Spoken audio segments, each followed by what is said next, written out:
mentors. How are you? It is time for another mentor moment. I'm so excited to be here with you, and thank you so much for being a valued member in the Stable Moments program. Okay, so today I want to talk to you about child-directed play. Now, this is a great method that you can use in your mentor sessions because it allows the child to have all the control, right? So I don't know if any of you work with kids that really like to have the control. They don't want to be told what to do. And maybe you're even finding it's like difficult for you to be playful. Like sometimes as adults, we feel a little bit weird when we have to like pretend to be a cat or like, you know, I don't know, be playful with kids, right?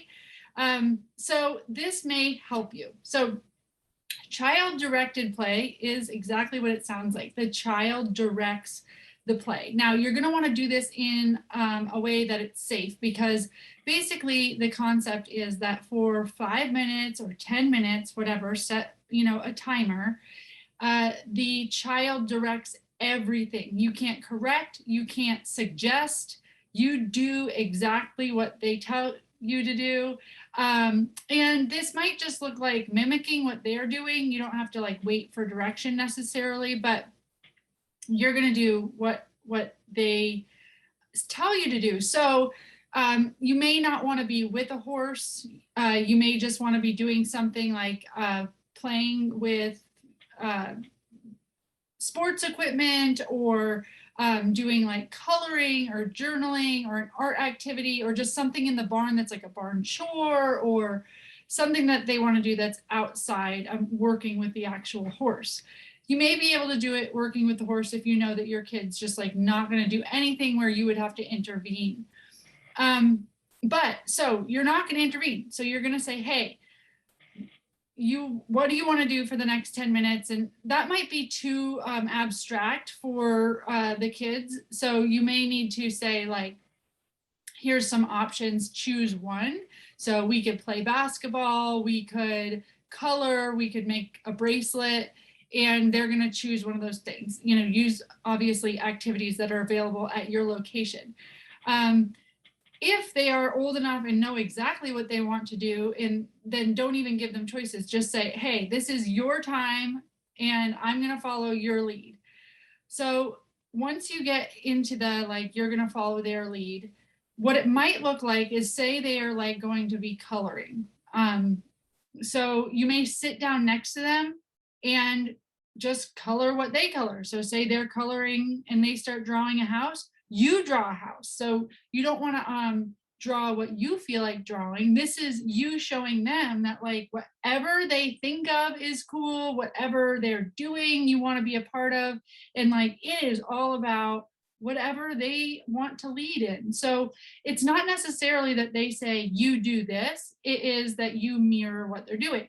Now, say they're like, oh, I want to play Legos, and they're like, no, you're going to be this Lego guy and you have a very specific role and I want you to stand there and guard the door. Well, then you do those things. If they're going to actually direct you, then go ahead and do those things. And as long as nobody's going to get hurt, you know, and it's not inappropriate or something, you're just going to do exactly what they tell you to do and see how far that takes you. Like this kind of should be relieving to you because you don't have to come up with like, what am I doing with this kid, right? You're just saying like, hey, I want to do what you're doing.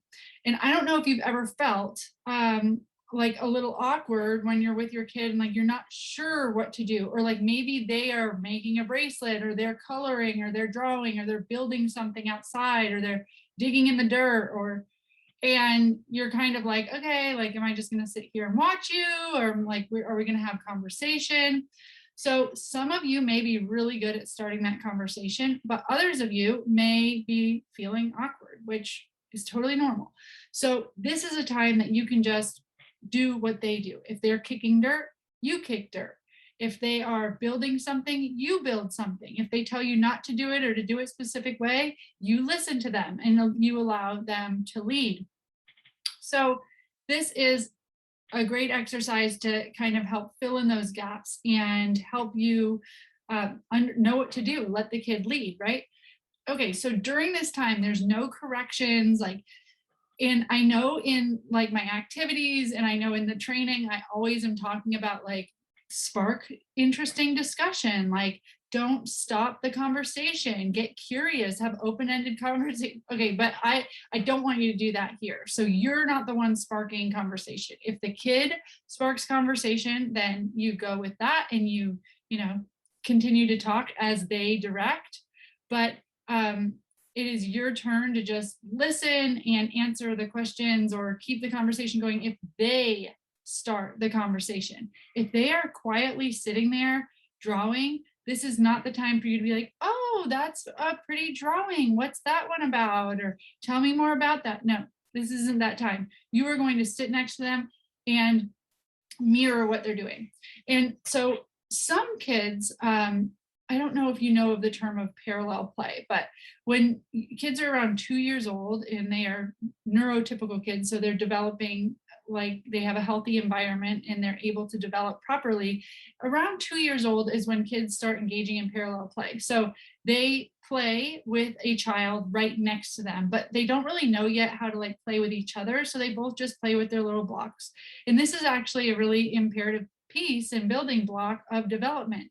Well, a lot of the kids that we serve didn't get this. They didn't get parallel play, or they skipped over this because their brain wasn't at that stage to develop that because of abuse, neglect, or abandonment.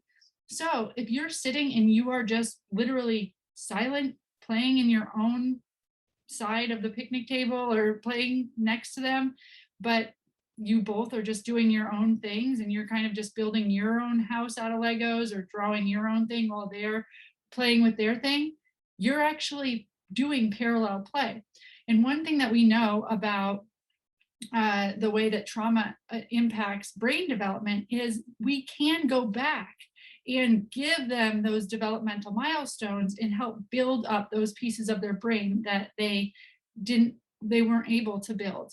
So by you doing things like this, you're actually going back and nourishing that 2-year-old that didn't get those really critical developmental milestones. And I know it seems silly, like you're just sitting next to them and you're not talking to them and you're playing with your own things, but it actually is critical to development. So try it. So I want you to figure out next session if you can go and do parallel play. And if it's not parallel play, then at least child directed interaction, which just means that the kid interacts. So that might not look like parallel play where you're just sitting there being quiet, because they might actually be saying, do this, do that, and telling you to, do a whole bunch of things and directing you and how you're going to engage in their imagination, and you're going to show up and do it. So I would love to hear from you guys if you have any specific questions or would love to hear how that worked for you. And share with your program director that this is something that you heard about and that you're going to try, and see what their thoughts are about it or what activities they think would be great for child directed interaction at your location. All right, I hope that helps. I hope that gives you a little bit of inspiration for something that you can do during your next sessions. And thank you so much for being a mentor, being the heart of our program. You guys really are playing an active role in the lives of foster and adopted children, and we wouldn't exist without you. All right, rock on.